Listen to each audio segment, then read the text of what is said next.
This is brought to you in part by Sushi Market Sprouts on 7th in Santa Cruz and Kaito in the Capitola Mall Food Court. Treat yourself to the finest Japanese cuisine you'll find anywhere with fresh sushi to go and delicious ramen dinners. Sushi Market Sprouts and Kaito. Yum!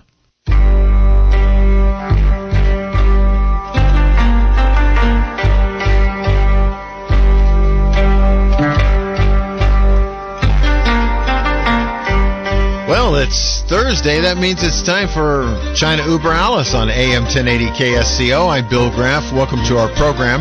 I'm here with my guests, Nan Su, one of the senior reporters from the Epoch Times, and Amy Howe, who is a survivor of the re-education camps of the Chinese Cultural Revolution under Chairman Mao. We have a great program for you today. We'll have a guest in our first hour, and later on we'll be talking about a big news story. A very big news story when you think about this. I don't know if you're familiar with a fellow named John Cena. John Cena is now an actor. Before he was a wrestler, and he has, well, the only word I can think of is it groveled to the Chinese Communist Party government. Let's check in with Nan and Amy, who are both in the studio with me today. Grovel, I think, is the word. Yeah, it is. It's absolutely true. And then if, for all of our audience, if you have not actually watched the video that John Cena making apology to China just because he called Taiwan a country, and that was something. That was really, really something. And he actually, making the apology in Chinese, not English. Chinese language. In Chinese, it must be pretty hard for a wrestler to learn speaking Chinese. And then this is what he said after translated into English. He said, I made a mistake. Well, go watch the video. He was really, really serious. He said, and you're right. You got the voice right too. That's how he said, I made a mistake. I'm so sorry for my mistake. I'm sorry. I'm very sorry. Yeah. Whoa. How many times? Now I don't know if our most of our audience is probably familiar with this, but John Cena is part of a movie franchise called Fast and Furious. And it's very popular around the world, and it's very popular in China. And that's why, well, if he's supposed to be such a popular guy, what's wrong with calling Taiwan a country? And that's why because I'll answer that for you. But if you're the CCP, China claims Taiwan as a province. Yeah, so that's why we are going to have our special guest today on the first hour. His name is Justin Chen, who is the Vice President of San Jose Taiwanese Community Care Network, and he's here in Northern California as part of our local Taiwanese community. But of course, before all that started, we're going to have the star of our program. That's Amy Howe's story. And so, Amy, what are you going to bring us today? I'm going to continue my mother's story. Just refresh the memory. Last week, we talked, my mother tried to helping people, never asking anything to return. So another things I want to talk about the story was during the Cultural Revolution. So, everybody, our neighbors, myself, during the Cultural Revolution, and my generation, we all want to be Mao's children, so which was a soldier and fight and revolutionary. So never want to be a person like my mother because she's so gentle and so nice to everybody, love her family, love her children, loyal to her husband, that kind of traditional and Chinese value. And so when the Cultural Revolution happened, that time I was 13 years old, and they just I talk about before, my father, and he owned a company, and they're making those teaching equipment, modules for the medical school. And so they took away everything, and they coming to my house, make me to denounce him and my mother. everything else. So he was under tremendous stress, of course. And so he used to have the ulcer, so had the bleeding, cannot stop. So sent to the hospital.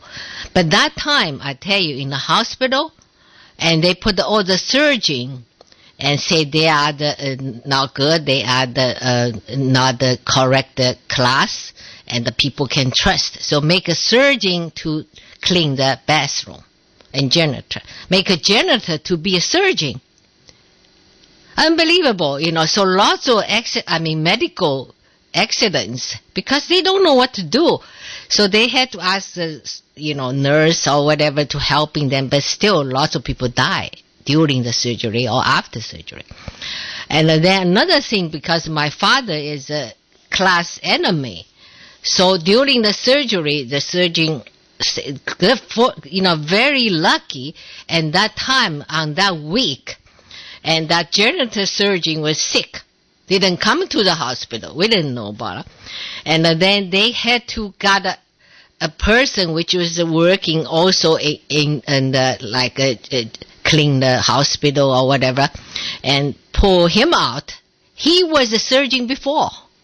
He was an army surgeon, and then because his father also the class enemy, so he kicked out from army. So just very lucky. So he gonna operate now my father, and then he said that he probably need blood transfusion because he lost a lot of blood, and during the surgery maybe more, so he needed. So there is a rule in the hospital during the culture. Class enemy cannot have blood transfusion. They're not gonna give blood to class enemy. That's it. So he said that, that's the only thing you had to find your own source, for instance, family. But they had to be the, same type of blood, right? So my mother was type A, my father type O. So she cannot give it to him. And then I'm a type O, but they look at me, they say, oh, you too small and you too young, you're so weak, you're only 13 years old, we cannot take your blood, it's not enough, So what are we going to do?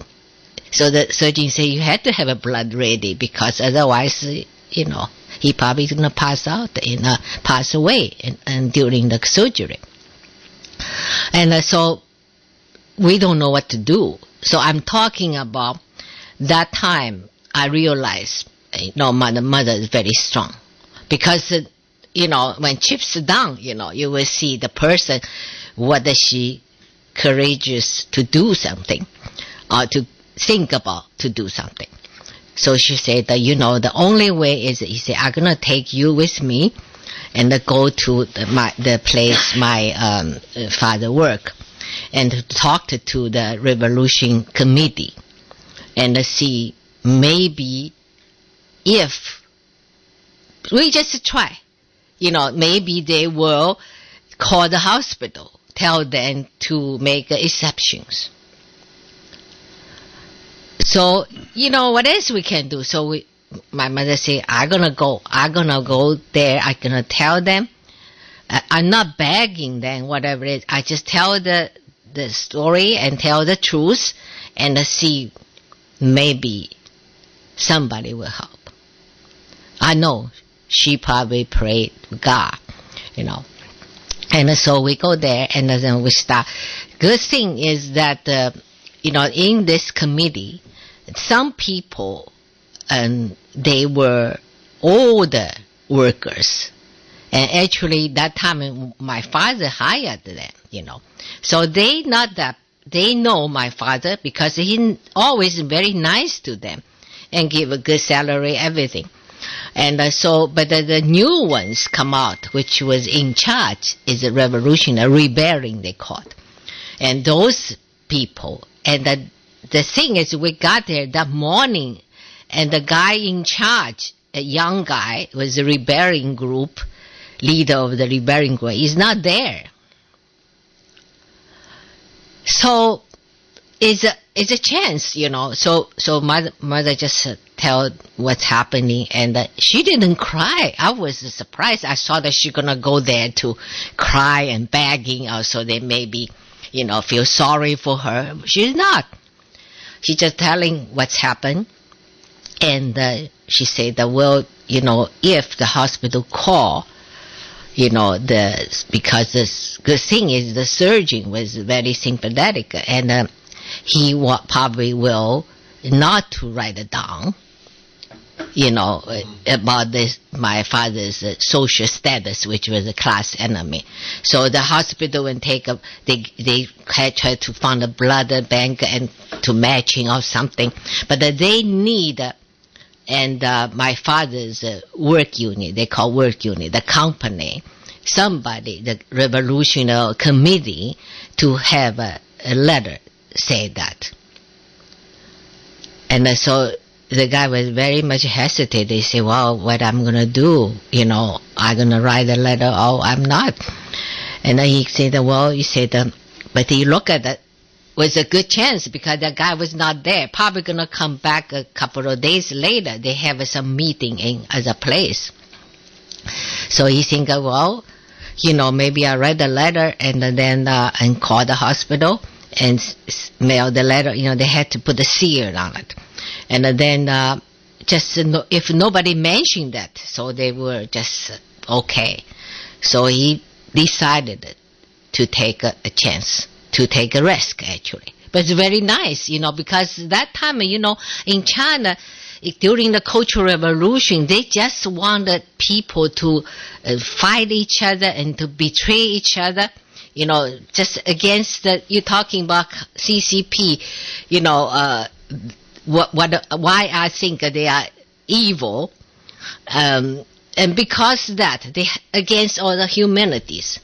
Whatever good things in the human face, and they against. So the trust is the most important thing.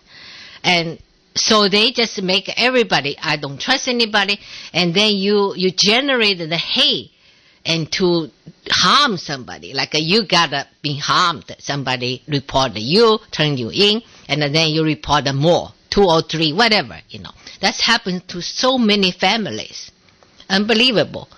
And then the reaction to that is, if you're in a family, is a loving relationship, and if someone you trust, or whole your life you trust, betrayed you, you know what happened? So your emotion and your spiritual war was corrupt, because no one you can trust. So it's just like that. So my father is very lucky. So it was a lucky moment to have that real surgeon. And also he experienced the same kind of situation because his father was a class enemy. And so they kicked him out of the army. And then on that moment, my mother got there with me and to asking for the letter to permit to have a blood transfusion. And that moment, that evil, the rebelling head was not the leader, is not there.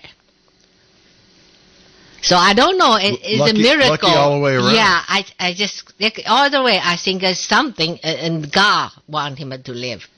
That's how maybe my mother's prayer be answered, right? Because my mother, but she never pray, never make a sing or whatever it is. I think that her prayer is very sincere. So, over there, I think. The answer. So what happened? What happened is that they got to hospital, and because he was bleeding for a couple of days, just non-stopping, he's gonna die. Lots of blood loss. So just about couple of hours more if you don't do surgery, don't do anything, So just on time. So they immediately, the nurse in the blood bank was very nice to immediately get a letter to finding the matching. The blood, so everything ready. So he had a surgery, and that was a big surgery. They took 2/3 of a stomach. Wow. Yeah, because that things like that, and then he survived. Live until 91 years old. Wow. Yeah, so that's something. But that also showed my mother, she didn't give up. She didn't give it. Most of them say, well, cannot do it. What can you do? Just wait to die and cry. So that's why I think that she's strong. Yeah. And chips down. She will figure out what to do. And then, I don't know, she has something, some kind of strain, inner strain or whatever it is. It was touch with people. Mm-hmm. They will listen and they will do. She requests. I don't know. Just I have to ask the other logical question from your story.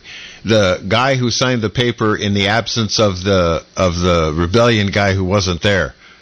Any problems with afterwards? Yeah. Afterwards, I think he was very smart, and he hid everything in a bunch of documents, so they not really, can find that. Another thing is, I think because my father was very nice to people, so nobody talk about that. So if only one person say, "Oh, I'm a reporter," some bad people, so nobody talk about it. So it's like a buried. They don't even asking for that. So that's a good story. Very lucky, Yeah. Another one of Amy's great stories. We had to wait three programs to get to the end, but it's perfect. We wait. Yeah, that's what happened in Cultural Revolution. They will make doctors become surgeons become janitors, and then they will put the janitors on the position to operate on people. Yeah, surgeons and doctors, and when the only difference when the high-level government official need an operation, they will grab those janitors, the former surgeons, the former doctor, doctors coming back and serve them. But for the normal people, ordinary people, they are going to be operated by the janitors. Wow. Yeah, that is just amazing. You're listening to China Uber Alice. We just got our story from Amy. Now remember, in every program we do, the story that we hear from Amy comes back around for us and helps illustrate the point we're trying to make in the show. As I mentioned, WWE wrestler John Cena, and now an actor with the Fast and Furious franchise, posted a video on his Chinese account. His Chinese account, by the way, has 600,000 fans. He profusely apologized. I use the term grovel because that's how it appeared to me. He was groveling to the CCP government officials.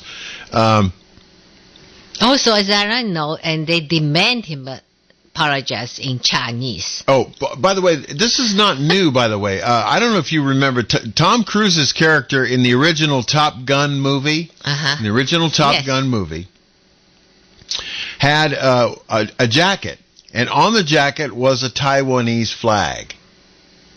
Maverick in Top Gun. Well, the remake of Top Gun, it's gone. The flag's gone. Wow. The flag's gone off the really? jacket. Yes. And also the Mission Impossible, that also Tom Cruise was in it, right? Yes. Mission Impossible. So they had one. One of them was in Shanghai. Shanghai, yeah. They're flying around on a roof of a building. Yes. Now, when they shoot that in Shanghai, now they are just randomly shooting. There are some streets. That with the people, like after they wash their clothes, they didn't use a dryer. They just hang them out, hang them there, and then waiting to be dry. So they shoot them. There was in the movie. Then when the movie was issued to the market, right? And then the Chinese government saw that. They say this is not good for the image of Shanghai. That's just not China about. So you have to delete it. So they ended up deleted. The scenes, the random scenes where there's clothes on clotheslines? Yeah. So that's how sensitive it is. I don't know, you remember the movie 1980s, late 80s called Red Corner. Oh, yeah. About the Chinese, the judicial system. And they never allow rich girl back to China. Because they didn't show them in China. Richard Gere, the actor, So he's not allowed to enter China because they made that movie. Oh, really? Yeah. So they show that there was something, the Beijing thing or whatever is in the different places. Wow, that Well, Not in it China, happens. they can, Think yeah. about NBA and just think about everyone else. For example, that we have a lot of corporations like Disney, like all these big hotel chain owners. They're operating in China. They all make apology, or they go to at least their own website to, if they mention Taiwan, kind of like a country, then they will have to either say China, Taipei, or wherever. Like WHA, we talked about WHA last week. They actually allowed China to join WHA between 2009 and 2012, but under the name of China, Taipei. Now, after the current president Tsai Ing-wen was elected, she take a strong stand against China's bullet to Taiwan. So that's why they say, okay, you cannot join WHA anymore. Politics. So what's everywhere. happened to? Do you remember the 2008 Olympic in Beijing? I think are they matching together, march together in the ceremony beginning?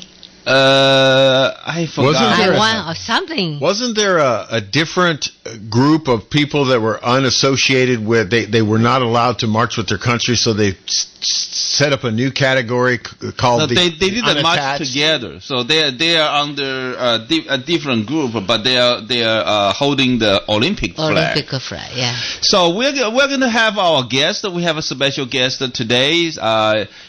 Justin Chan. He's a friend of mine, and he's also the vice president of San Jose Taiwanese Community Care Network. And it's our pleasure to have him today. So he's going to talk about, from a Taiwanese American standpoint, how do they feel about John Cena's behavior, the incident. Welcome to our program, Justin. Thank you, Sue. So again, good afternoon, everybody. I am privileged to be on the show. We have to ask you up front. I've never seen... Hold on. Let me make an introduction first. Hey, Justin, I have two... here we have two other people. We have our program host, Billy, and here, and also another guest, Amy. Okay. And we appreciate you being on the program with us today. Welcome, Justin. Thank you, Billy and Amy. I have to ask you, I'm chomping at the bit. I've never seen an actor grovel in public like this unless they were actually acting in a movie. John Cena, there's no other word, he groveled to the Chinese government because he made an inadvertent mistake referring to Taiwan as a country. Have you ever seen anything like this before? Yes, actually, maybe not so much in the U.S., but in many other parts of the world. One incident happened maybe a few years ago. There was a K-pop singer who happened to be a Taiwanese in Korea. She was forced to make a public apology doing the same thing. That's one thing. And then the other thing that's somewhat related, remember what happened to NBA? Oh, yes. Okay, I stand corrected. I completely forgot about the NBA. Yeah, so basically it's like if we don't accept, the view of that country, then the rest will come. So basically, so to me personally, it's a bully. It's unfortunate, really. I mean, it could happen to anybody.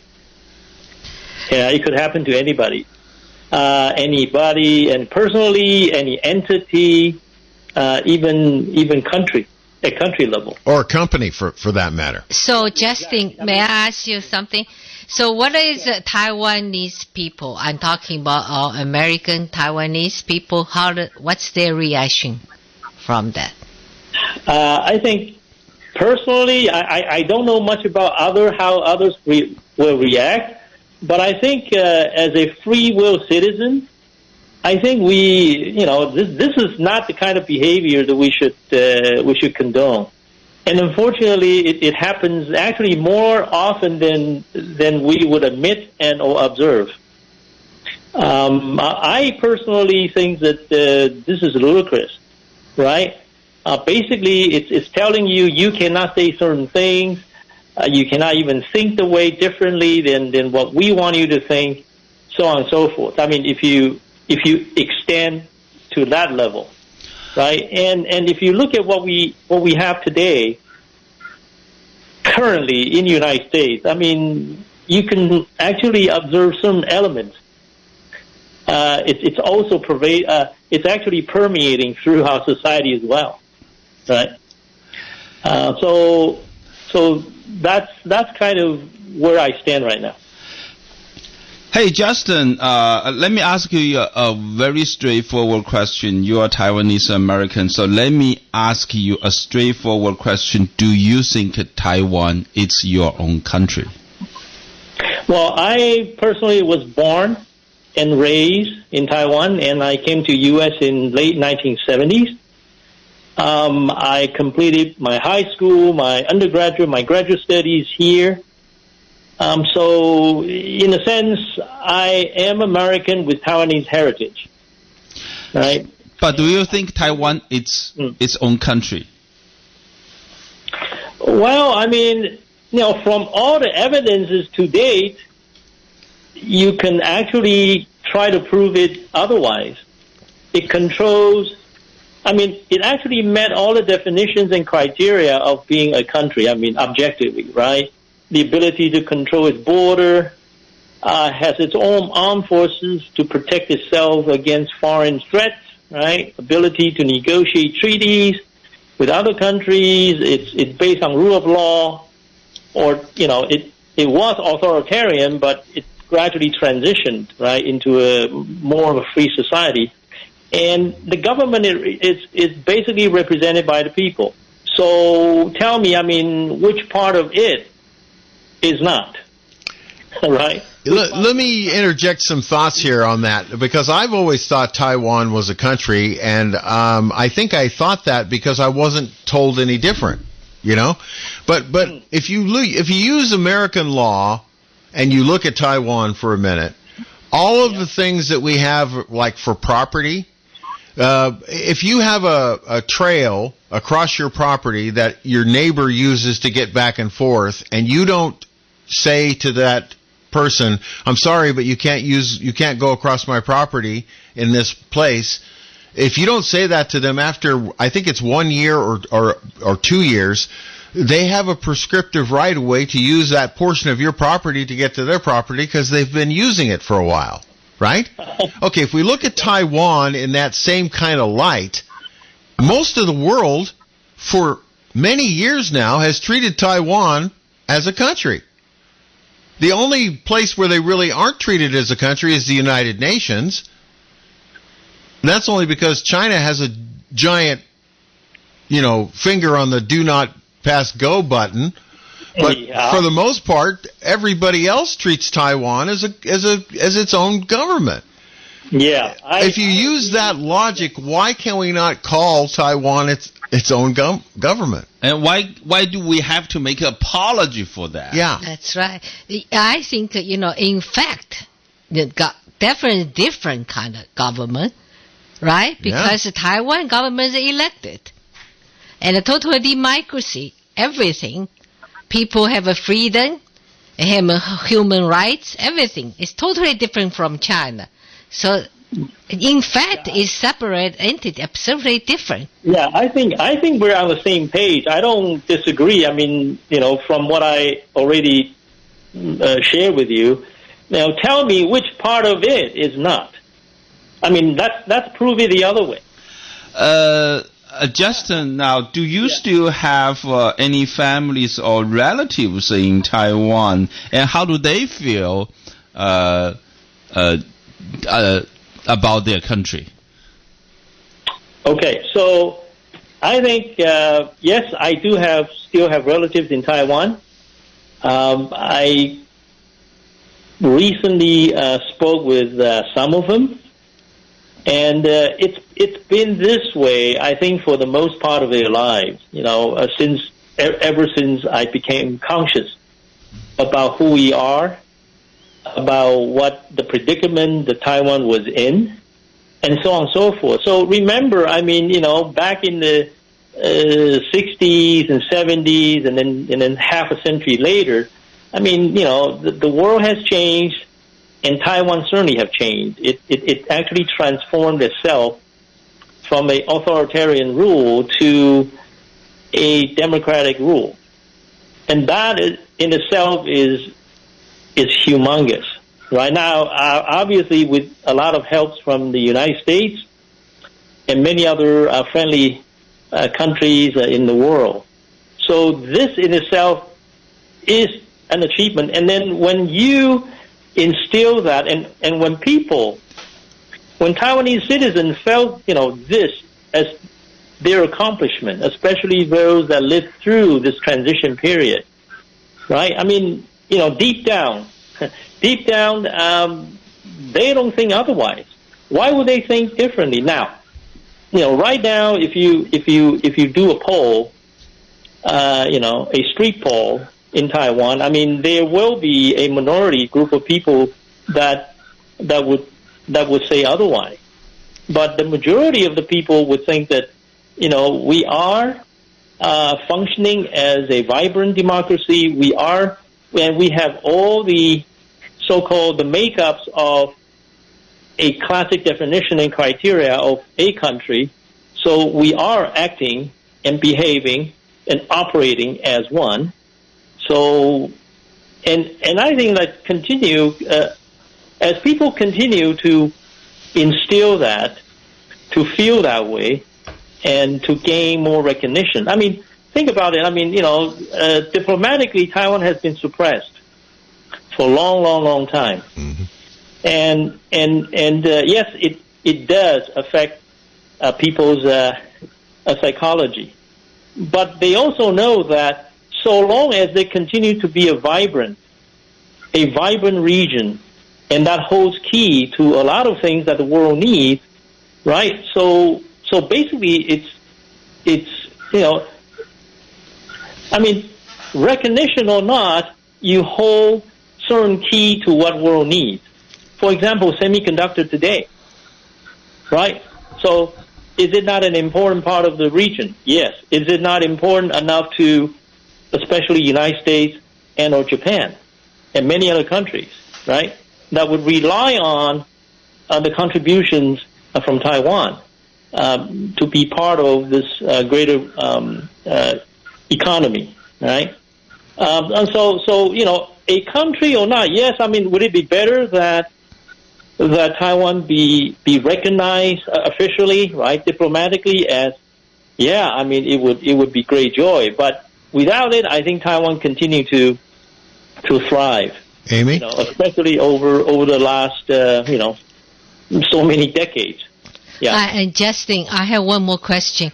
I think you are more informed than me between this China and the Taiwan the relationship. I remember since 1980s, Chinese government, they wanted Taiwan people to invest in China, and they just opened the door that time. So they will issue some special permit called the Taibaozheng. If you are Taiwan origin, so you have some kind of privilege for investment, for purchasing a property or all kind of things. Are these things still valid or just stay cancelled? From what I know, that system is still ongoing. Basically, with that Taiwan ID card, right? Literally translation, Taiwan ID card. Basically, for those Taiwanese that apply to the so-called Chinese authority or Chinese regime this Taiwan ID card. Basically, they would treat those Taiwanese that were issued those cards as domestic, as part of, you are part of the China, but we just issue it, so it's kind of a special region, a special ID card, right? It's to me that's what it is. So what if people they invested, so they want to sell the property in China? Are they can they convert their money to U.S. dollar or to Taiwan? I think subject to whatever rules that they have currently. From what I know, foreign investments, people that set up shops in China when they want to get their money out, they have to go through certain procedures, and I think there's an exit tax that they have to pay in order to get those money out. If I'm not wrong, maybe that has changed, but that's the last that I know about. Are they worried about it? Well, to me personally, right, I don't have any linkage there. I don't invest there. But for those that do, I think they must know, right? I mean, basically, it's a risk. It's a risk and reward. I mean, people need to balance that. Yes, there is an opportunity to so-called grow your market share, right? But then have you accounted for all other risks in there, right? It's. I mean, we would wish that it's a more transparent system, and hopefully it will be there someday. But at the moment, we all know that at times it's pretty risky, right? Even as big as Tesla. Yeah, I know Billy is eager to ask you a question. Let me just make a short comment. So basically, from what I heard, and also from what I read from somewhere else, basically when Taiwanese people go to China, and they will, the Chinese government will issue them an ID and then treat them as a domestic citizen and welcome they bring their money from Taiwan to invest in mainland China. But however, if they sell their investment, they try to get out. They will be treated as a foreign citizen. They don't treat you as a domestic people anymore, and you have to pay an exit tax. Yeah. And and the process is very long. It's a lot of document to go through and a lot of hoops to jump through to get there, to get your money back. That's only in, not out. One way. Let me give you a very simple picture, right? It's like this is a casino. And, you're allowed to come in and you will be treated as a VIP. But when you have won a lot of money on the table and you try to cash out, then you have to go through hoops. That's a pretty good analogy. That's very good. That's really a pretty good analogy. In fact, I think can I steal that one? I'm going to hang on to that one. Go ahead, use that, right? And then when you come out, then there's a service fee, right? Yeah, it's not like, VIP. Okay, $100, okay, so our service fee is 10%. Okay, for example. So you only get 90 out of 10. Yeah. Right? Yeah. Why? Because it's house rule. That's why. Nothing else. House rule. Okay, so let me go back to the idea of China on the world stage. And we talked about the fact that some people don't recognize China, particularly those in the communist CCP government of China. Oh, good. CCP. Now that you use the term, I can use it now. The Chinese Communist Party doesn't recognize Taiwan, but a whole lot of other people around the world do. Let me ask you this: as in your position, what can we do to get Taiwan recognized worldwide as a country? How can we? I think U.S. has done a great job to date. Now, can U.S. do more? Certainly, but Billy, I mean, everything needs to be balanced out because there are a lot of geopolitical concerns and forces that are in play. Now, as you can see, we are moving toward supporting an environment in which Taiwan can participate in the world. Not only the United States, but say Japan or European Union, right? As big economic bloc, right? Economic powerhouse, moving behind it. So I think so long as the free world get together and then just work together with Taiwan. I mean, Taiwan actually has a lot to contribute to the world. So long as that environment continue to be created in new areas as well as strengthening current areas, I think so long as Taiwan is now allowed to participate, I think you will start to see, because you cannot say that Taiwan is not a country, but Taiwan has a lot of potential to be a contributing force. I find it so unfair that, for instance, let me just use a really bad example here. After World War II, we helped rebuild Japan. We helped rebuild Germany, a country that had done horrible things to many people. We helped rebuild Italy, a country that joined the guys who were acting horribly to a bunch of the world. And yet we cannot, in this modern day and age, recognize Taiwan as a country when they haven't done really anything wrong to any other country. Yes. Doesn't seem fair to me. Yeah, well, but then, in a world of politics, nothing is truly fair. Oh, that's right. That's a true statement. Everything has to do with how much so-called national interest. So whether national interests are aligned, I think that would be the key, right? Having Taiwan as an independent, vibrant country, would that align with the majority of the countries in the world? And that is a question that I think every region and or country has to answer for themselves. Right? For example, last August, Czech Republic sent a huge delegation. Why? Because they want to foster a closer tie with Taiwan. Right? And yes, I mean, you will hear, and they did. They had earful from CCP regime. I bet. Mm-hmm. Right. But Czech Republic went ahead anyway.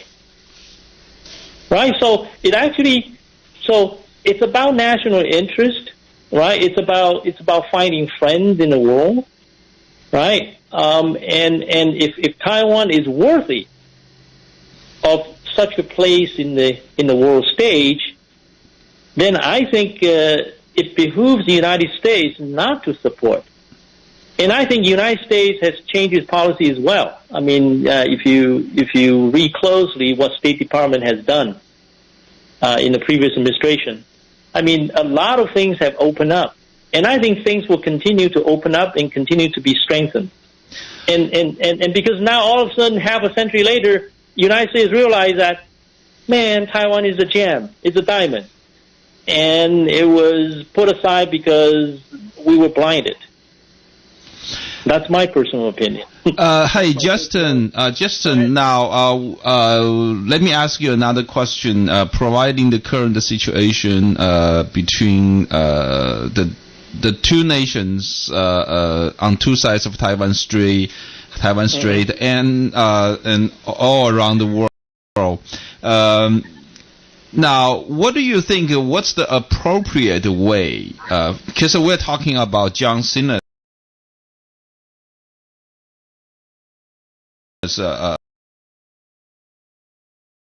Could be done.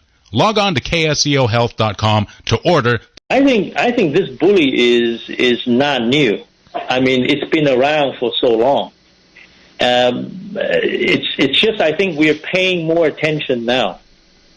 But knowing that, we just need to treat bully as a form of threat, and continue to denounce it, because if we don't, then we basically condone it, and we all know what happened if we condone it for too long, right? In many levels, back in 1938, 1939 in Europe, right? Nazi Germany went into Sudetenland. Nazi Germany annexed Austria. Well, what did France and British did? Not much. So aggression need to be condemned. Aggression needs to be dealt with, and it has to be dealt with forcefully and consistently. I think consistency must be there, and with consistency, then one has to have the courage to stand up and speak out, knowing there might be reprisals and consequences, right? And if you're a small country, you probably would weigh it against, well, what kind of reprisal am I going to get, right? But if you can band together and then speak out, at least one has to speak out, because I think, this is what I love about this country, my adopted country, the great United States of America, right? To this day, I think we still enjoy certain level of, the freedom of expression. And I think we need to do that to the utmost, to the best that we can at personal level, and then try to influence people around you and do the same thing. Now, I know that folks are working hard, try to make a living and so on and so forth. And I wish that more of us would be at a level where we are conscious enough about what goes on in the world. Because it doesn't necessarily mean that, 10,000 miles away, what happens there doesn't affect here. Well, if you take that position, then why are we in Middle East? Why is the United States involved in the Middle East? Well, because in the past, U.S. Depends on oil imports. So it's a vital national interest that we dip our fingers in it, right? But now that we're becoming more self-reliant, right, through our own exploration and our own production, then it becomes less of importance. So we want to make peace in Middle East, right? So that we could focus our resources to deal with other potential threats around the world. So if you look at it from that perspective, then that's what it is. So then the question to folks in the United States, is Taiwan important enough? So Justin, one more question. So do you have any information? Do you know the dialogue, the unification dialogue between Taiwan and the China? Are they still going on or no more? Well, I don't know what you mean by dialogue at the... they used to have this kind of meetings and talk about unification between the countries. I don't have much information there, personally. Mm-hmm. I don't think there's any official capacity. Are there unofficial capacity or even just private organization citizens at that level? Mm-hmm. Now, there is a minority, albeit very small percentage, of people in Taiwan that actually would welcome the so-called reunification with the current CCP regime. But as you can see, of the free election results in 2016 and 2020, I think the result speaks for itself. Mm-hmm. Basically, the so-called reunification, that choice is not favorable at the moment. I would say that, right? Thank you, Justin. We're running out of time. We'll have to invite you back to continue this discussion.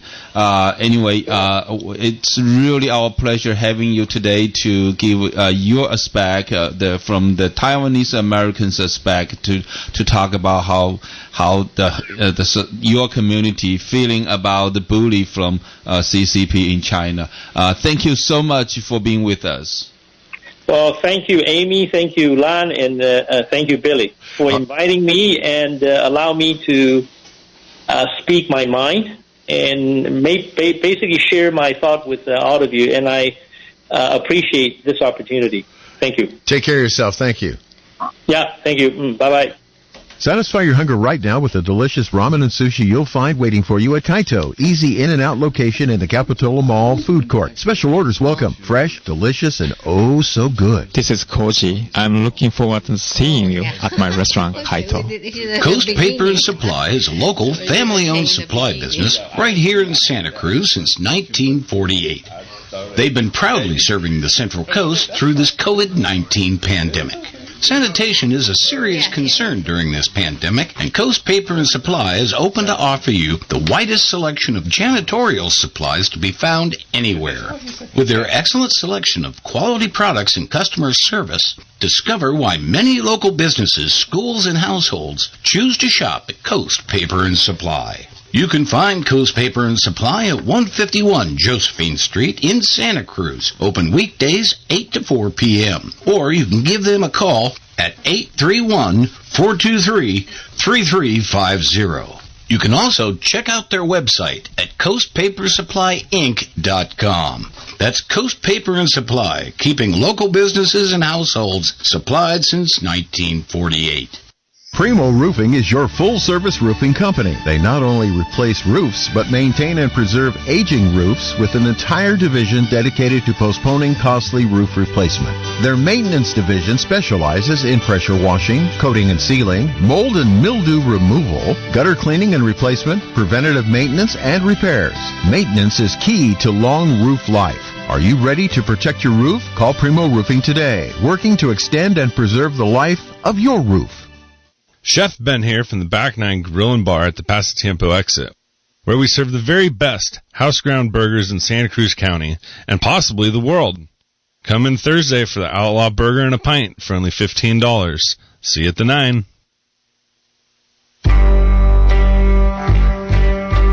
Well, that's our first hour of China Uber Alice for today. We will have one more hour. We'll be taking phone calls in our second hour, so give us a call at 479-1080, and we'll put your call on the phone board. Also, go to our website, ChinaUberAlice.com, find out all about the program and our guests and whatnot. We invite you to do that. This is KSCO. Breaking news this hour from townhall.com. I'm Keith Peters. President Biden is getting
Treat yourself to the finest Japanese cuisine you'll find anywhere with fresh sushi to go and delicious ramen dinners. Sushi Market Sprouts and Kaito.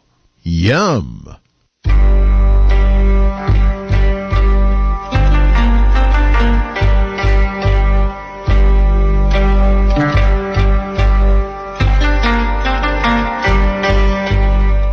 Welcome to the second hour of China Uber Alice. I'm Bill Graff, of course. Nan Su, a senior reporter from the Epoch Times, is here as one of my guests, and Amy Howe, a survivor of the re-education camps of the Chinese Cultural Revolution under Chairman Mao, is also here with us. We have had a guest waiting through the top of the hour break, and I thought we would bring our caller on. Mike in Santa Cruz wants to be with us. Hi, Mike. Thanks for waiting. Hi, thanks for having me. Great show today, everybody. As always, really great show, great guest. I have some questions. I don't know how many you have time for. How much does China benefit economically from Taiwan? Because I know they export a lot of chips. Like, do they get a lot of taxes or export tariffs or something from Taiwan? You know, that's a good question. I know Taiwan is now the premier chip maker in the world. They have surpassed Intel and AMD in the quality of their chips. Their chips can process much better than, and I forget the name of the company. It's a Taiwan Semiconductor Manufacturers Group. If you buy stock, that's a TSM. You know, I believe before the pandemic, at the beginning of the pandemic, it was the stock price was about 40 something. Right now, it was like more than 110. Yeah. So now, answer your question. What kind of economic relationship between China and Taiwan now? China try to steal a lot of technology people, like engineers from Taiwan. That's one thing they're really good at. Now, at the beginning, when China started opening up, that's the end of 1978. The first wave of foreign investors that went to Taiwan, that went to China, was from Taiwan. So a lot of Taiwanese people went there, they make investment, and then most of the stuff that's made in China actually was exported to the place all around the world. So they enjoyed pretty good trade relationship until lately, you know, especially the last 5 years, when China really grow its economic and military power. So all these things, you know, is Taiwan. China is taking harder and harder stand on the status of Taiwan. And also they have the Chinese government has been constantly trying to steal the talents from Taiwan. Well, yeah, that's their modus. They steal talent from anywhere they can find it. Yeah, and while see, Taiwan is a little different because the people and the engineer in Taiwan, they basically speak Chinese. Yeah. They read. Same language. So it's very easy for them. Yeah, they offer like 3 or 4 times of the salary. So it's for you to relocate from Taiwan to Shanghai. Mm-hmm. So now, I mean, think about it. You were just ordinary people. You want to make your family happier, and somebody all of a sudden come here to offer you 3 or 4 times of your the salary that you're currently making. Are you going to accept it? Right, yeah. So that's what happened in Taiwan. You don't have to learn foreign language. Yeah. So it's same language. It's the same language. Transitions. It's very easy to go there. So that's what's the challenge it's being facing Taiwan. Do they find out when they get there that it's like the Hotel California? You can check out, but you can never leave.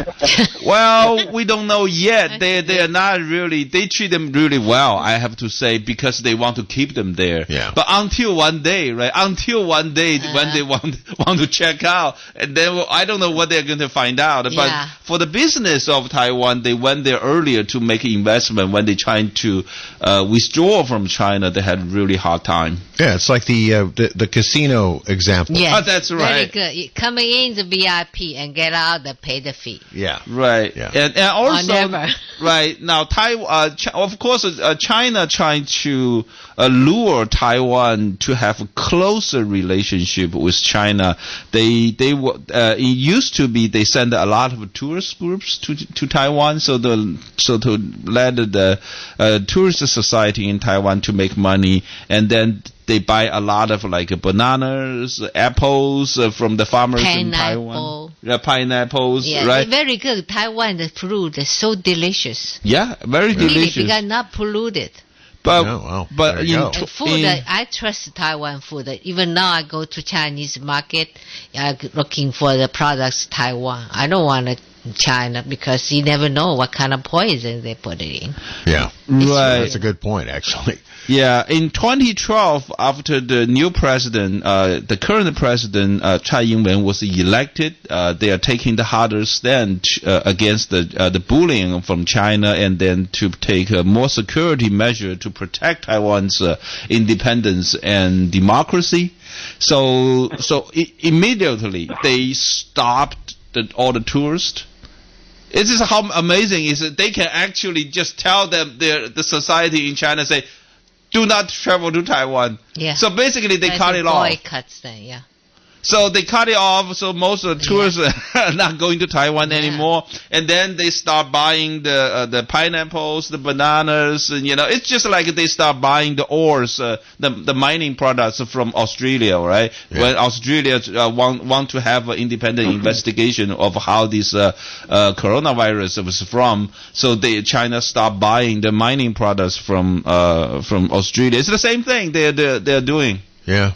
Hey, Mike, did we answer all the questions? No, I've two more if I can. Okay, please. A couple of years ago, I was seeing stories in the news about Chinese-made chips and routers that handle a lot of internet traffic having back doors, and they said that this would potentially allow hackers to see the routing tables or even see the traffic going through them. Do you ever hear any kind of rumors about Chinese people infiltrating the chips? Like with malware or with... Yes, I can answer that question. I've read many articles about this, and yes, in fact, that's one of the reasons why the United States government said to the Huawei telephone company, sorry, but we're not allowing those products in the United States. There's too many problems with espionage and stuff that's built into those. Same problem, by the way, in Mexico. Mexico has made deals with China, and they're finding out now that some of the routers and things that is trucking traffic around they're unhappy with. So I've talked to several people about this particular topic, and I'm not by far and away I'm not an expert on it, but I know that routers can be exploited. So can cell phones and other equipment that involves the internet that can truck traffic around is highly susceptible to this sort of thing. Well, I have to add it that the routers, it's actually such a small thing, right? When the Trump administration stopped Huawei actually have been working in several states here in the United States to lay down the cables. Right, so it's a lot more than a router. So they're basically doing all the cables here in the United States. So God knows what they're going to put in with all those equipments. Well, that's what they found out. This is what's happening in Mexico. Mexico had a big deal with suppliers from all over the world, but one of those suppliers was China. Now they're quite worried about it. Yeah. So, and your final question? Right before the election, there was a high-ranking retired naval officer. I'm sorry, I can't remember his name. He said he was asked about Hong Kong and Taiwan, and he said Hong Kong's gone, and Taiwan, the best we could hope for is to evacuate people. So, because it's a supply chain nightmare, it's so far away, and they don't have sufficient arms. So, is that thinking wrong? Because it's a long ways away. Well, Manager up there. Great show. Thank you. Oh, thank you for the question. Well, first of all, if you ask my opinion, I'm just talking here, right? So I'm not have any capacity making the decisions. But if you ask my opinion, I think we definitely need to defend Taiwan. And if China, in any case, trying to offend Taiwan, try to send their military force, their airplanes to attack Taiwan, we should send our fleet. Well, I know it's been there, but we should add immediately. If a Chinese government want to start a war, and we are going to finish the war. That's kind of a stand we should take to defend Taiwan. I would agree with that, and I would also remind people that in addition to Taiwan looking like it's standing alone where it is, it's not. There are American forces in Japan. There are American forces in South Korea. There are American forces on Guam and several other islands in the South Pacific. And we have a fairly big military presence in that part of the world. And I agree with Nan. I think that if push comes to shove, we are going to defend Taiwan. I'm pretty sure of that. I have been wrong in the past on many things, but I've seen the firepower in that part of the world with my own eyes. I wish you can make a decision. Yeah, we're just not decision maker, but hey, that is the problem. The public opinion counts, right? Yes, so that's why we're yes. talking about it. That's right. Hey, thanks for the call. We appreciate it. And I guess that brings us to the question that we're going to ask, brought on by the fact that John Cena sort of personified the question we're going to ask. Has China turned the United States into a nation of grovelers? What do you think? 479-1080, 479-1080.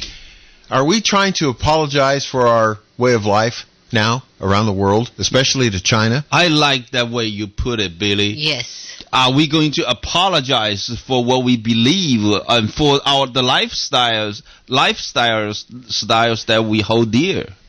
I want to look. I've said this before on this program and others. Here's the thing. There's no cyclone fence anywhere I'm going to stand behind if it says on it that it's a free speech zone. Because I got news for you. The entire United States of America is a free speech zone. That's the way I look at it. And the CCP regime better know it. And then we Americans, we have our freedom to talk about the things in the way that we feel that we are free to talk about. If we believe Taiwan is a country, and we are going to call it's a country. Yeah, I realize this guy, this actor, who obviously figured out where his bread's buttered, John Cena, he knows that, to have the Fast and Furious franchise, the movie he stars in, if it's going to be distributed in China, he better back off from what he said about Taiwan. I get why he did it. I understand that. Look, I understand that. But it's just so wrong. That's right. It's wrong. It's entirely wrong. Right? So now look at China. Say we don't see just back a few weeks ago, we don't even talk about where the origin of the coronavirus.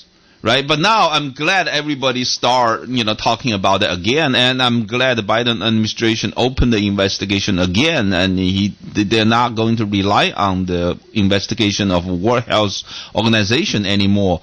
But think about this: all these things we need to talk about it. If we don't talk about it, and then it gets put under the rug. Yeah, that's it. It's done. Yeah, it's gone. And look at the other thing that really bothers me, and I don't really know why it bothers me so much, but look at the impact that this virus that we'd never heard of before, right? Right. Suddenly, here it is, and we're all figuring out whether we should get shots or not, whether we should wear masks or not. Can we go visit our grandma? I've had several people during the pandemic, family members, who have had to go to the hospital. And guess what? If your family member goes to a hospital, has some kind of problem, and they have to be admitted to the hospital, you cannot visit them. Oh, that's right. I know, yeah. You cannot go to the hospital. Not just the hospital, even those nursing Nursing homes. home, you can't visit.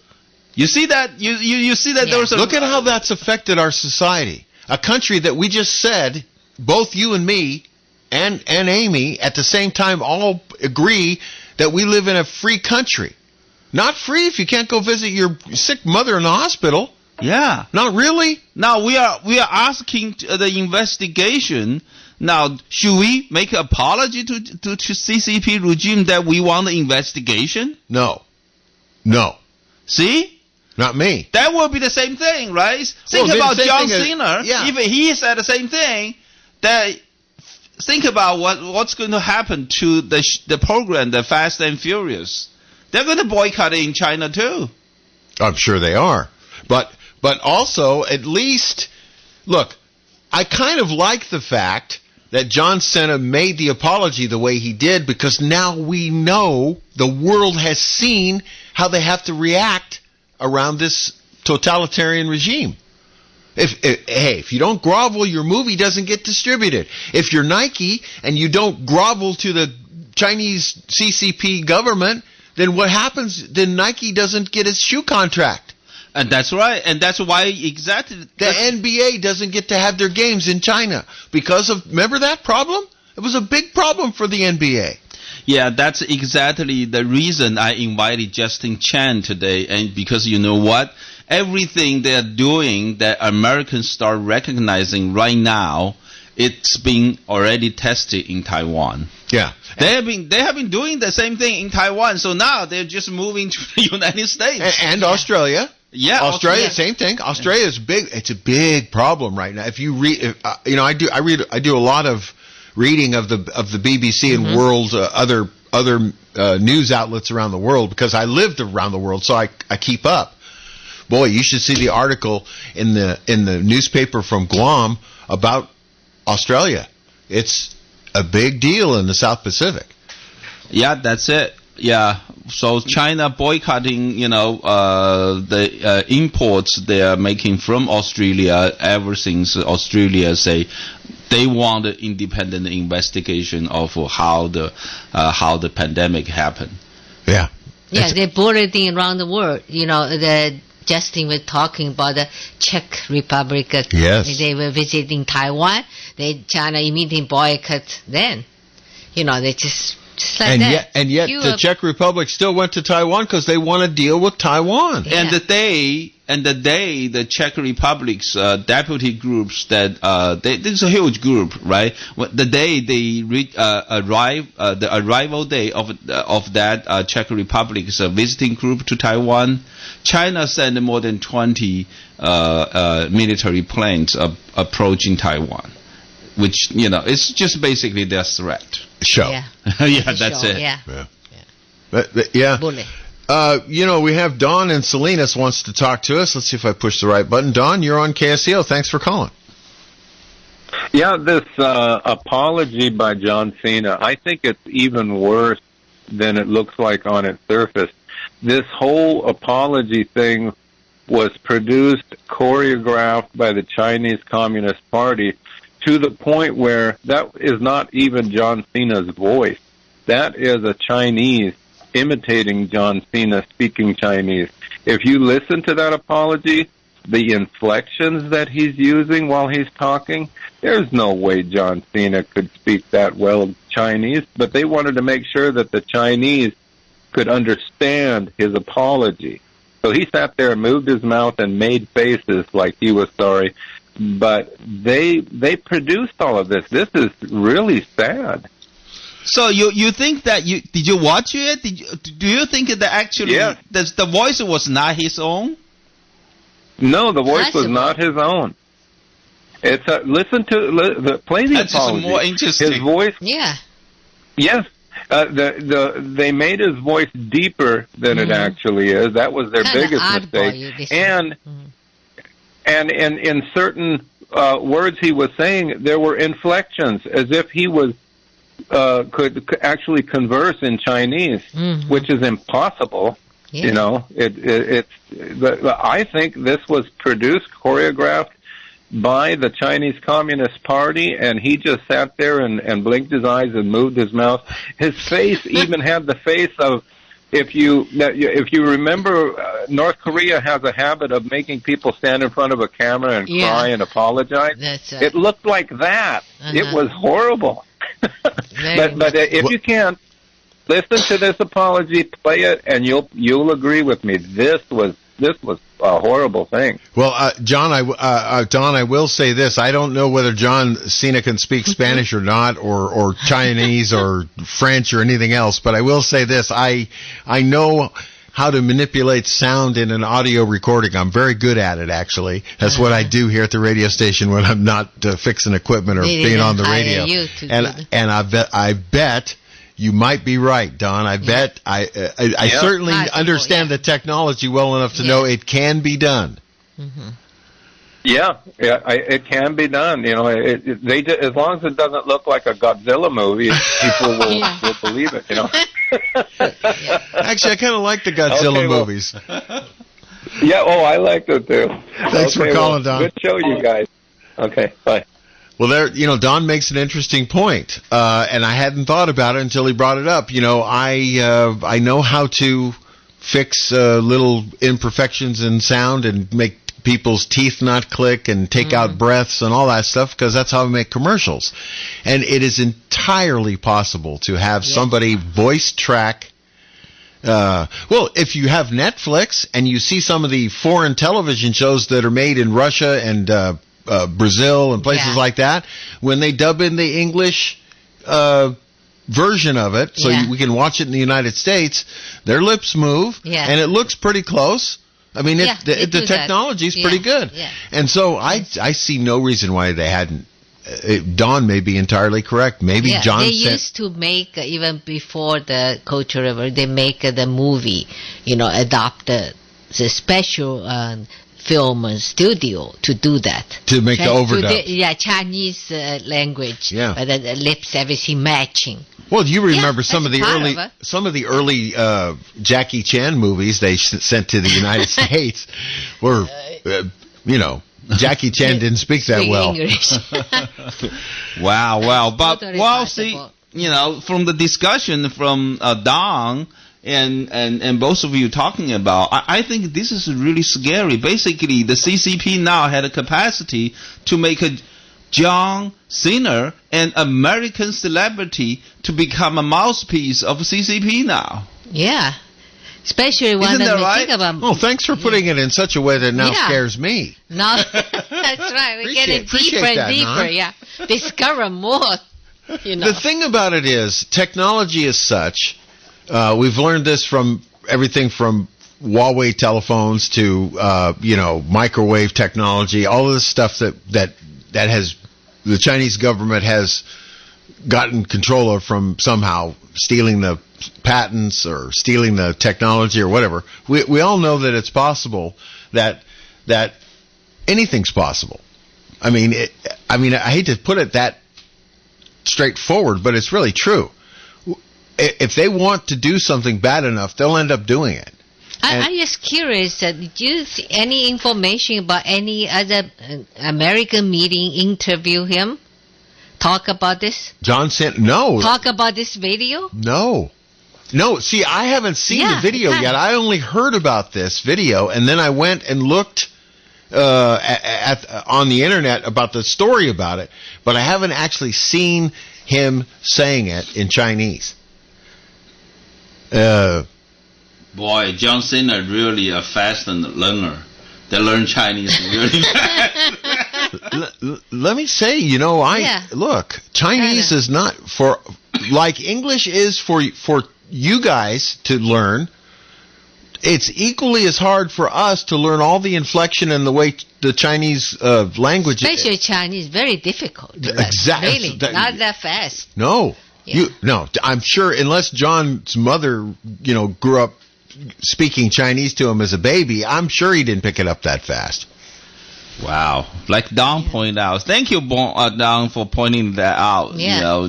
Probably someone else's voice that overdubbed. Yes.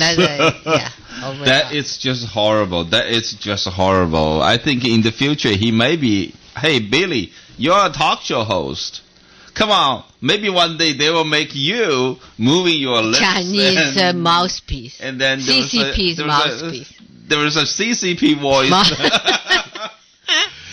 Look, there's no. Here's why it's not possible. I can barely speak English.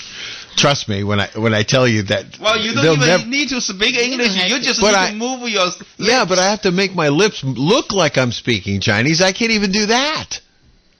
You know, it's like me trying to play. No, they can manipulate. Do you remember that? Do you remember that game Guitar Hero, where you play the air guitar and you're supposed to make yourself look like you're playing the guitar? I can't even do that. Really. So Sam can do that, but not me. Actually, Sam plays air drums really good.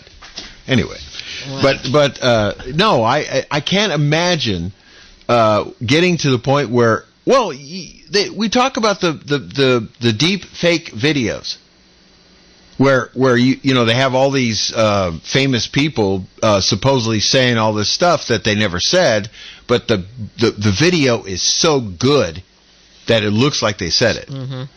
And the only people who can really pick the deep fake video from the real video are the experts at making the deep fake videos, because they can see all the little pixels and all, you know, how it's manipulated. But look, are we groveling?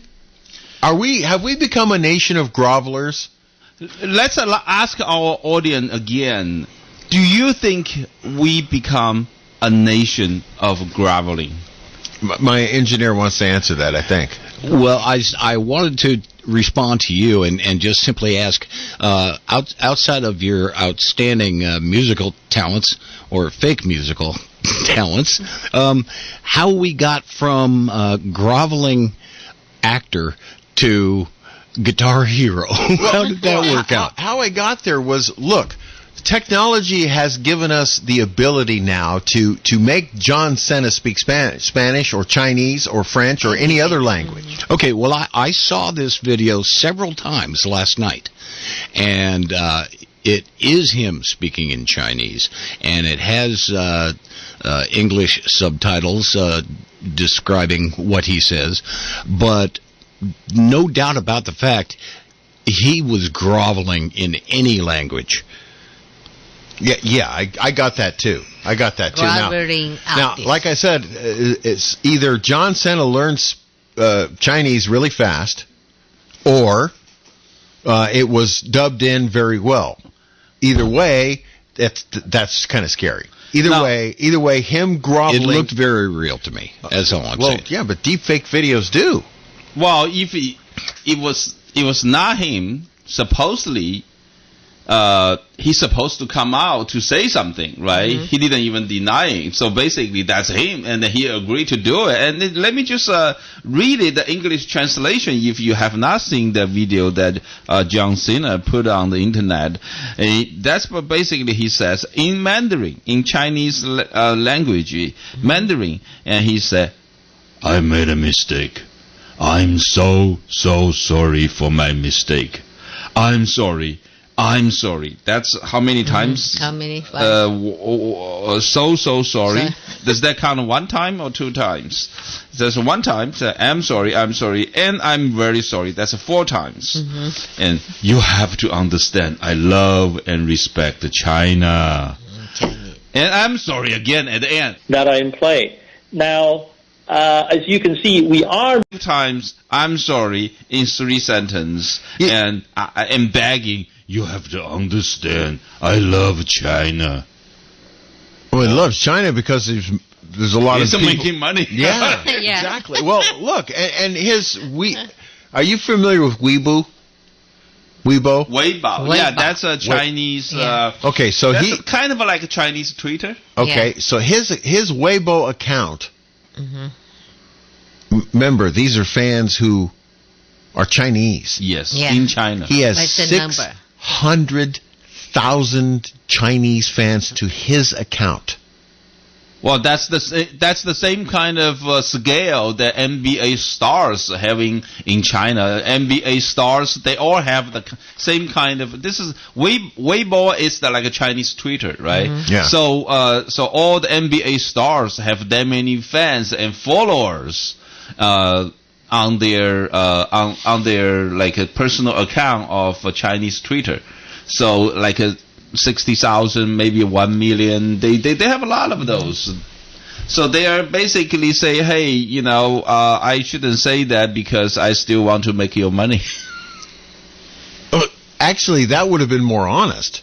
Look, I'm really sorry that I made, I alluded to the fact that Taiwan might be a country, but please don't take my paycheck away. Well, Billy, would have been more honest. But that's interesting enough. In that video, they didn't say sorry for what.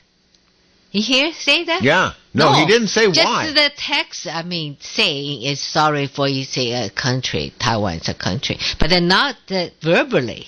I didn't hear anything. Maybe I didn't hear the entire. No, you're right. He didn't say sorry for what? Well, but you know why he didn't say that? Because he didn't want to repeat the original offense that made everybody mad. He don't even want to say the name Taiwan. He could be sorry for something else. Well, I don't want to know about that. You know what I mean? No, exactly. So is it real? Oh, it's fake? No, it was a real apology. No, real video, real. He said, but how can he didn't say sorry for what? I'm curious. Well, I think he didn't repeat the original offense about what he was sorry for because it would have repeated the original affront to the CCP. If he would have said in the apology, I'm sorry for saying that Taiwan is a country, then he said Taiwan is a country again. Yeah, I know. That's why he didn't do it. That's why. But if you just publish that, you listen to it, lots of people say, sorry for what? If you don't read what they said. Right. If you don't know sorry for what? Yeah, if you don't know the original news story. I don't know. You can sorry for anything. But 600,000 people are fans of him in China alone. Well, China is it's a country with a lot of population. You got like 1.4 billion people, right? It's a small population. Number. Well, it is when the country's over 1 billion people. Yeah, I get that. It's a very small number of people, right. But hey, Billy, if you go to China, you probably got like a couple million of followers. Yeah, followers. You put out your own show, and then you're the popular it'll be talk show host of KSCO. Yeah. It'll be like the TV show Friends, a show. Oh no, Seinfeld, a show about nothing. Remember that? Yeah. They actually called it a show about nothing. Yeah. Yeah. Well, the thing is, I think we might be too apologetic. I really do. As much as I like to keep the peace, and overlook things that are really, causing a problem. I think this kind of stuff, John Cena's apology, many other people like Tom Cruise who had to suddenly the flag is off of his flight jacket from Top Gun, a whole bunch of other things like this that we have deemed okay. Well, we'll settle here. We'll apologize. We don't want to make a fuss with China, and then what it comes back to bite us later. In trade agreements, in the way that country bullies other countries around the world like Australia. Australia is getting hammered by China right now in the press. That's right. That's right. Sure. That's why their government officials are really talking about a possible war in Pacific region. Mm-hmm. They really start talking about that because there's under so much political pressure from China. And guess what?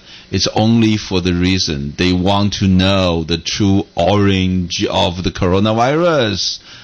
Well,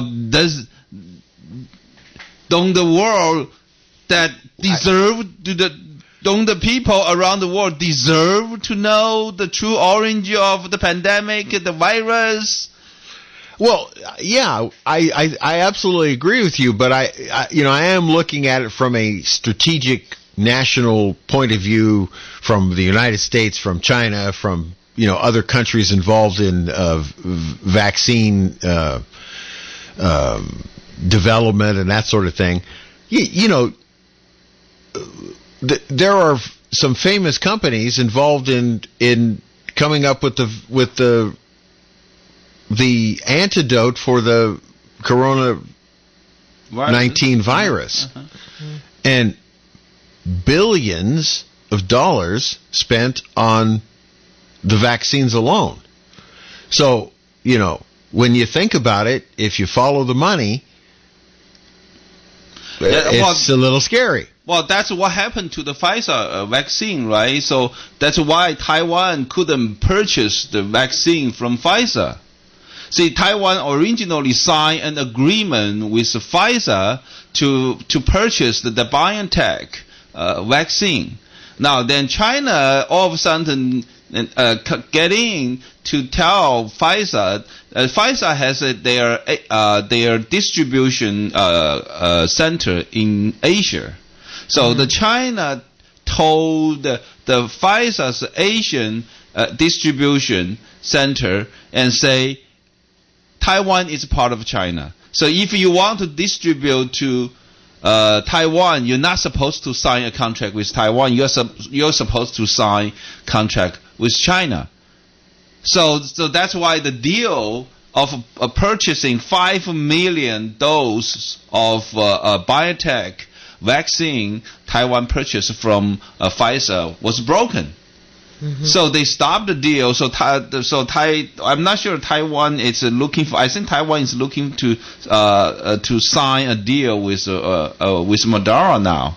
Yeah, or AstraZeneca. Yeah, one of the two. Right. Yeah. So they couldn't purchase the vaccine. Come on, guys. It's 23 million living on the island. I mean, don't you care about their safety? Apparently, they care more about who's going to sign the contract. Yeah. Also, interesting enough, I think 2 weeks ago, I received an email. My friend worked in Shanghai, and he said the valve, the container for the Pfizer was provided by China. The vials. Yeah. They say that they are the only one. Can't get away from it, can we? Yeah. Well, there was a lot of discussion last year, actually, to talk about the supply chain security. Mm-hmm. If we have so much things that our drug company, our large amounts of American pharmaceuticals are made in China. Yeah. So they say like up to 80% of the elements are made in China, and then they come here, then they will assemble here, do the last phase or wherever. I mean, why can't we just move those supply chain to India? Yeah.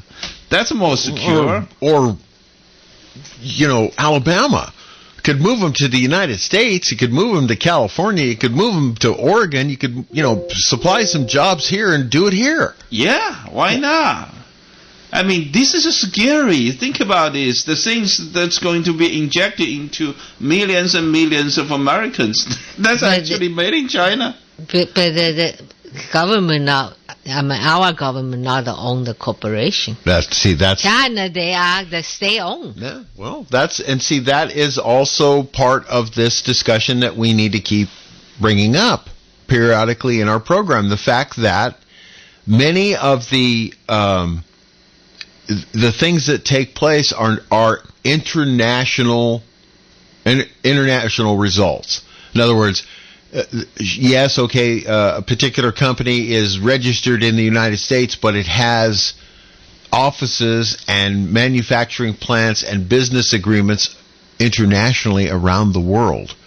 And even though it might be technically an American company, most of these giant companies are now International. They don't even think about their American company anymore. You ask them, are you American corporations? They say, oh, we are international corporations. Yeah. Yeah, and it's really funny because some of the companies that we all think of look, I'm just going to name them. I'm not picking on them. I'm just going to name them because it's a company we all recognize. Coca-Cola, right? Yeah. Yes.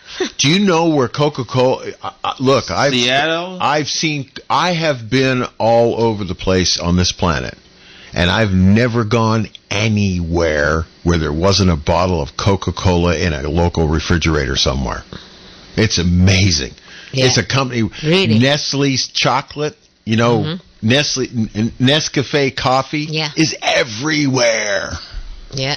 Freeze-dried coffee, it's everywhere. Mobile oil. Yeah. I saw it in Palau 50 years ago when we went there. Mobile oil. Palau doesn't have very many roads and even fewer cars. But guess where they use mobile oil in Palau? Every boat dock has mobile. Back in the day, they used to call it Esso gas. That's Exxon. Mm-hmm. Exxon around the world is called Esso. At least it was back in the day. You could get a gallon of gasoline anywhere I ever went. Well, that's amazing, and that's also the reason all these big corporations, become grovelers to China, right? They done all that, right? So I guess we are a nation of grovelers. Well, how do we fix that? We keep groveling, or do we? Well, I think Justin Chen actually had a great answer to that question. We need to deal with it. If China threat us, we need to stand up for what we believe. We need to stand up for our lifestyle and the lifestyle for our future generations. Mm-hmm. Right? We shouldn't just make an apology for our lifestyle. We shouldn't make apology to China just because we have a freedom of speech in this country. We think Taiwan is a country. We shouldn't make apology for all those things to China. When you said that, you know what popped into my head just now? The picture of that guy in front of the tank at Tiananmen Square. Wow, he was a brave guy. He stood up. Yeah. He said what he wanted to believe. Where's that guy now? We don't even know. Yeah, nobody knows his whereabouts. I'm sure he's not pouring tea for his grandmother, in the courtyard. They didn't know. So he probably still survived. We don't know, right? But however, think about this. There are things, if you dare to do in China, you're going to be put in jail. You probably lose your life. Now it's worse than ever. But however, here we are still in America. If a Chinese government can make Americans in America afraid, to gravel like that, what's going to be like the war of tomorrow? Well, there you go. Come on, think about this. Well, I think we've made our point today. I hope we have, because look, I love the movie Top Gun. Yes, I did. I love it. I love that movie. I don't know why. I just like fast airplanes, I guess. Yeah. But the thing about it is to take the patch off the flight jacket. Come on, really? Really? In order to get the movie shown in China, that's what they have to do. Wow. Really? Yeah. In order to have Fast and Furious go to a theater in Shanghai, John Cena's got to make apology. Begging, basically. I'm sorry. Groveling is. Groveling. He's groveling. You're right. That's a good word. Groveling is the word. Yeah, you should see the example. Many of Americans didn't know that Justin Chan just mentioned. That's a few years ago. It's a young girl. She was literally under 18. She was one of the pop star, a singer of a team, right? They have like a few singers singing together, very popular. Same thing. He just mentioned. She just mentioned the Taiwan as her own country. Mm-hmm. So the Chinese government forced her. She was literally crying when she recording the video. Yeah. She was so scared.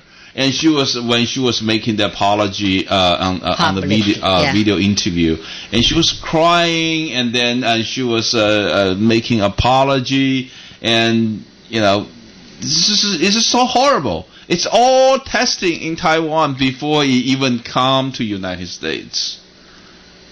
Wow. And see, because I've said this to you too before, the fact that I didn't grow up under the CCP. So I'm serious, I literally don't know what it's like. Except that I've heard Amy's stories. I've seen the video of the guy standing in front of the tank in Tiananmen Square. We hear all these stories about this young woman, John, and now it's come around again. John Cena has publicly apologized, groveled in front of the CCP to get his movie will be shown in China. The NBA and several large shoe companies had to make nice with the Chinese government. Obviously, this happens. We live in so much freedom in this country that we can see at the height of the social unrest recently, bombs going off, people throwing Molotov cocktails, knocking in windows in 7-Elevens and all that stuff that went on, and yet we're still free here, at least mostly free. We just cannot be. We just cannot live without gravelers. Anymore. Well, think about it. Like more than 200 years ago, when our founding father established this country, they didn't take any. They didn't grovel. They didn't grovel, right? They pick up their gun. They fight for the freedom, right? Well, when the British were all standing in a straight line with big bright red jackets, walking, and the people they were fighting against were hiding behind trees. They were smart. Well, they didn't make apology though. No, nobody apologized for standing behind a tree. See, we have been living so comfortably for generations. We're kind of forget where we were from. Yeah, that is actually very true. That is actually very true. How to defend your freedom? Yeah, see, freedom never come free. Yeah, freedom is not free. Yeah. And I understand that sometimes when we try to defend our freedom in certain ways, everybody goes, well, wait a minute, we can't do it like that. That's not going to work. We got to do that in a slightly different way. We don't want to storm the Capitol. That's not too cool. But we certainly shouldn't grovel. That's right. That's really way too much. That's beyond my comprehension. Why he wants to do that? Well, it's not behind my look. I firmly understand why he did it. It's motivated by the almighty dollar. I mean, think about it. That's exactly why John Cena did it. He wanted his movie, and I'm sure all his actor friends in the same movie all said, "Hey, wait a minute, John. We gotta fix this." All right, let's talk to Dick in Santa Cruz. Dick's on KSCO. Hey, Dick, how you doing? Hello. Yeah, you guys are talking about groveling so much. It made me think of the recent. I don't know if you guys caught it. There was a video put out. I think it was covered on Fox News of the Russian army recruiting video versus the American recruiting video. Oh, yeah. Yeah. I didn't see that one. What was I that? saw that one. Yeah, unbelievable. Yeah, it was. Go ahead. It was so. It was so. It just all this groveling you guys are talking about. It reminds me of that because the Russian army recruiting video was all these macho guys doing push-ups and loading their automatic guns with black hats on and running around and jumping out of planes and doing push-ups and just looking really right into the camera like they wanted to kill you. And then the American recruiting video was a cartoon starring a young lady, and she was so proud of her two moms. She has two moms, and she was going to, just self-realize and be a true to herself, her home, whatever that was, and join the army. I can't do it any credit. You can find it on the internet. People should take a look at it. It's just the most demonstrable explanation of where America is right now versus everybody else. We are so, that Europe now is starting to complain because of BLM and the wokeness. They're complaining about American wokeness and how, the France, what's his name, Macron. Anyway, he's complaining about it. They're saying that our basic psychology over here, which is just groveling and giving up. I think it goes back to like the rhinos in Congress in the Republican Party. George Bush used to just get kicked in the butt for year after year after year, never said a thing.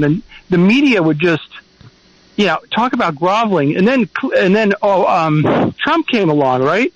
And all of a sudden we went, holy mackerel, and now he's gone again. So we're back to the groveling, and it's big time, like on steroids.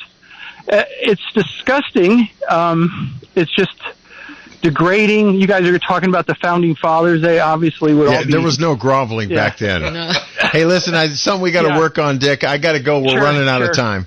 Thanks for calling. Thank you, Bye. Dick. Let's go to our last commercial break, and we'll come back to wrap our show up for this week. Satisfy your hunger with a fresh, prepared, twice-daily grab-and-go sushi you'll find waiting for you at Sushi Market Sprouts, 2 blocks from the beach at 300 7th Avenue in Santa Cruz. Fresh, delicious, and oh so good. Hello, I'm Junko, and I look forward to serving you at the Sushi Market Sprouts. At Batteries Plus, we do more than fix phones and tablets. We help our neighbors power their lives. Visit Batteries Plus in-store, curbside, and online to save on boat, RV, and motorcycle batteries. For offer details and limitations, visit batteriesplus.com. My name is Dean Sutton. I'm a lawyer, a real estate lawyer. I've been in practice for 40 years in Santa Cruz and Santa Clara County. I go to court, go to trial. We handle and resolve questions and problems concerning primarily real estate, buy, sell, lease, evict, foreclose, boundary lines, disputes about ownership, possession, roommates, all those kinds of problems that we work with. We have a call-in talk show, Law of the Land, Thursdays from 8 to 9 on KSCO. You get a chance to talk to a lawyer. Give me a call. I'm a lawyer, but you can like me anyway.